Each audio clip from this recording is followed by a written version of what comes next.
اعوذ باللہ من الشیطان الرجیم بسم اللہ الرحمن الرحیم الحمد للہ رب العالمین والصلاۃ والسلام علی اشرف الانبیاء والمرسلین وعلی اہل بیتہ الطیبین الطاہرین المعصومین المظلومین درود بھیجیے محمد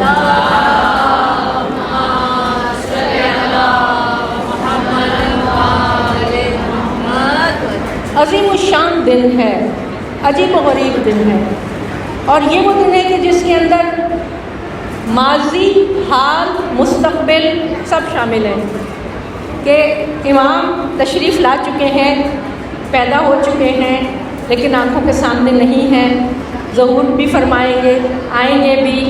آپ کی آمد، آپ کی پیدائش، آپ کے ظہور کے حوالے سے اتنی معلومات آج دنیا میں ہے اور اتنا سب کچھ شیئر کیا جا چکا ہے کہ مجھے خوشی محسوس ہو رہی ہے اس مومنات کے اس محفل سے خطاب کرتے ہوئے۔ اور اس سے قبل یقیناً آج سے 50-60 سال پہلے یہ جوش، یہ جذبہ لوگوں میں نہیں تھا، نہ یہ معرفت تھی، نہ یہ انتظار تھا، نہ اتنی خبریں تھیں جتنی اب ہیں۔ علماء کا کہنا ہے کہ پچھلے 50-60 سال میں وہ نشانیاں پوری نہیں ہوئی جو پچھلے 6-8 مہینے میں ہو گئی۔ اتنی نشانیاں پوری ہو گئی نا، اور الحمدللہ سوشل میڈیا کا دور ہے، آپ کے سب کے ہاتھ میں سوشل میڈیا کے حوالے سے معلومات ہوتی ہیں، تو ہم لوگ ایک دوسرے کے ساتھ شیئر بھی کرتے رہتے ہیں، یہ بھی بڑی خوشی کی بات ہے۔ اور یہ بھی اعجاز امامت ہے، یہ ایمرجنگ ٹیکنالوجیز جو میرے اور آپ کے پاس ہیں اور جو ہمیں پوری دنیا کی خبریں دے رہی ہیں، یہ بھی اعجاز امامت اور ولایت ہے، یہ بھی علم کا اعجاز ہے، کیونکہ علم کے کل 27 درجے تھے، جو 25 درجے آیا ہوئے ہیں اور 2 درجے آیا ہوئے ہیں، اور باقی 25 درجے جب امام تشریف لائیں گے تو وہ خود آیا کریں گے۔ تو آپ سوچیں، جب ٹیکنالوجی کا اب یہ حال ہے تو جب میرے مولا تشریف لائیں گے تو کیا حال ہوگا۔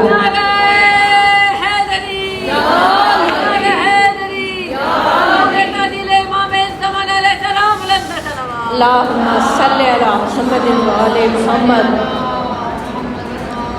سب سے پہلے میں اپنی گفتگو کا آغاز قرآن حکیم کی ان آیات سے کرتی ہوں جس میں امام کے آنے کی بشارت دی گئی ہے۔ 3 طرح کی آیات ہیں قرآن حکیم کی، ایک وہ کہ جن میں واضح امام کی آمد اور غلبے کا ذکر ہے، ایک وہ جن میں اشارتاً ذکر ہے، ایک وہ کہ جو جب امام خود تشریف لائیں گے تو خود تلاوت فرمائیں گے اور جناب جبریل تلاوت فرمائیں گے۔ 3 طرح کی آیات ہیں، یاد رکھیے۔ سب سے پہلے وہ آیات سورہ قصص کی آیت نمبر 5، وَنُرِيدُ أَن نَّمُنَّ عَلَى الَّذِينَ اسْتُضْعِفُوا فِي الْأَرْضِ وَنَجْعَلَهُمْ أَئِمَّةً وَنَجْعَلَهُمُ الْوَارِثِينَ۔ اور ہم نے تو ارادہ کر لیا ہے، سورہ قصص آیت نمبر 5، کہ جن لوگوں کو زمین پر کمزور کر دیا گیا ان کو ہم اس زمین کا امام بنائیں۔ ارادہ کر لیا ہم نے۔ مستضعفین، میرے مولا سے کسی نے پوچھا تھا، مولا اس میں مستضعفین کون ہیں؟ صاحب منبر سلونی نے آنکھوں میں آنسو بھر کر کہا تھا، خدا کی قسم مستضعفین ہم ہیں کہ جن سے ہمارا حق چھینا گیا اور ہمیں ہمارا حق نہ دیا گیا، اول سے لے کے 11ویں تک۔ اور جب اول سے لے کے 11ویں تک ظلم و ستم کا شکار رہے، کہیں زہر سے قتل کیا، کہیں تلوار سے شہید کیا، تو 12ویں کو اللہ نے غیبت میں بھیج دیا۔ تم کفران نعمت کرو تو اللہ نعمت کو سلب کر لیتا ہے۔ جب تم نے 11 کے ساتھ یہ سلوک کیا تو 12ویں کو اللہ نے غیبت میں بھیج دیا۔ اب یہ آیات جیسے میں نے آپ کے سامنے سورہ قصص کی آیت پڑھی، اس کے بعد ہے سورہ صف کی آیات ہے 8 اور 9، جس میں یہ ذکر ہے، هُوَ الَّذِي أَرْسَلَ رَسُولَهُ بِالْهُدَىٰ وَدِينِ الْحَقِّ وَلَوْ كَرِهَ الْمُشْرِكُونَ۔ وہ پروردگار ہے کہ جس نے رسول کو دین حق اور ہدایت دے کر بھیجا، اور وہ غلبہ پانے والا ہے، دین اسلام غلبہ پانے والا ہے، چاہے مشرکین کتنے ہی برا کیوں نہ مانے۔ نور خدا ہے کفر کی حرکت پہ خندزن۔ قرآن حکیم کہہ رہے پھوکوں سے نہیں بجھا سکیں گے یہ چراغ، لِیُطْفُوا، پھوکوں سے نہیں بجھا سکیں گے۔ نور خدا ہے کفر کی حرکت پہ خندزن، پھوکوں سے یہ چراغ بجھایا نہ جائے گا۔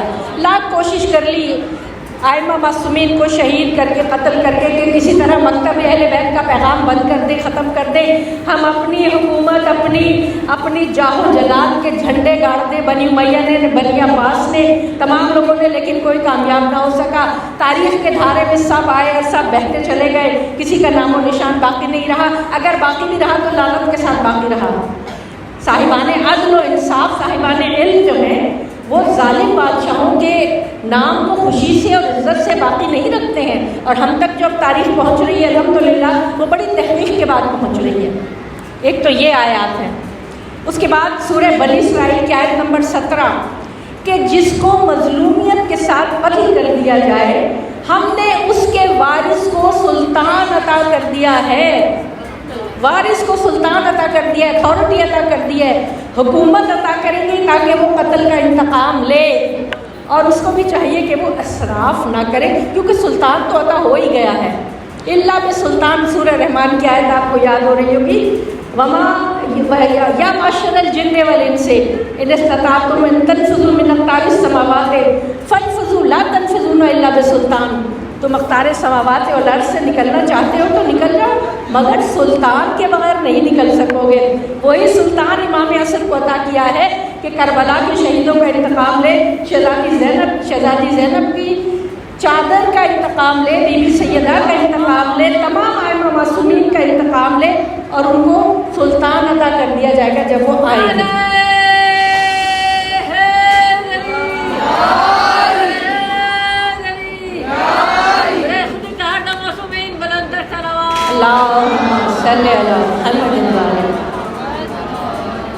دوسری طرح کی آیات وہ ہیں، اچھا اسی میں سورہ فتح کی آیت ہے، هو الذی ارسل رسولہ بالہدی ودین الحق لیظہرہ علی الدین کلہ وکفی باللہ شہیدا، تمام ادیان پہ غالب آ جائے گا۔ ابھی تک تو غالب نہیں آیا نا، ابھی تو صرف انٹروڈکشن ہوا ہے، ابھی امپلیمنٹیشن باقی ہے، مکمل طریقے سے پورے عرض پر ابھی اسلام کا غلبہ نہیں ہوا ہے۔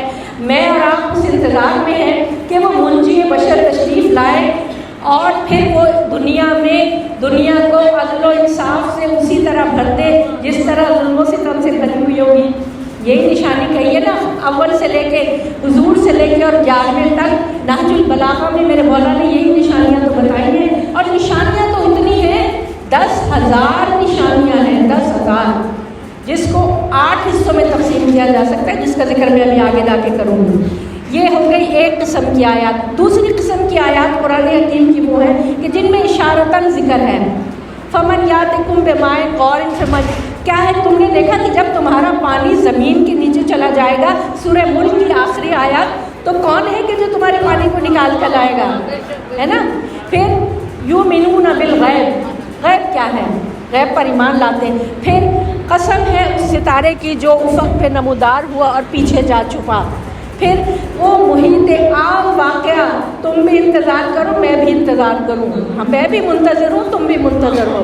اس کے بعد ہم نے ذکر کے بعد سورہ انبیاء کی آیت نمبر 105، ہم نے ذکر کے بعد زبور میں لکھ دیا ہے کہ ہماری زمین کے وارث تو ہمارے صالح بندے ہوں گے، نیک بندے ہوں گے، جس کا ذکر سورہ قصص میں کیا گیا۔ اس کے بعد فرمایا یہ واللیل اذا یغشی، بنی امیہ کی حکومت تاریک حکومت، والنہار اذا تجلی، اور امام کی حکومت، وہ صبح کی حکومت، وہ روشنی کی حکومت۔ اس کے بعد بہت ساری آیات ہیں، میں آپ کے سامنے چند آیات کا ذکر کر رہی ہوں۔ پھر وہ آیات جو امام خود تشریف لائیں گے، بقیت اللہ خیر لکم ان کنتم مؤمنین، تمہارے لیے تو اللہ کا بقیہ بہترین ہے اگر تم مومنین ہو۔ اور جناب جبریل سورہ بنی اسرائیل کی آیت نمبر 81 کی تلاوت کریں گے، وجعل الحق زهق الباطل ان الباطل کان زهوقا، حق آ گیا اور باطل جو ہے وہ بھاگ گیا، اور بے شک باطل تو بھاگنے کے لیے ہے، فنا ہونے کے لیے ہے، ختم ہونے کے لیے ہے، اور حق کا غلبہ ہو گیا۔ یہ میں نے آپ کے سامنے قرآن حکیم کی 3 قسم کی آیات کا میں نے آپ کے سامنے خلاصہ رکھا ہے۔ جس کے دل پہ حکومت تم ہی تو ہو، مولا خدا کی آخری حجت تم ہی تو ہو، تیرے سوا ہے کون ہے بارو علی، تیرے سوا وہ کون ہے بارو علی، جس کے لیے رکی ہے قیامت۔ سبحان اللہ، سبحان اللہ۔ آ جاؤ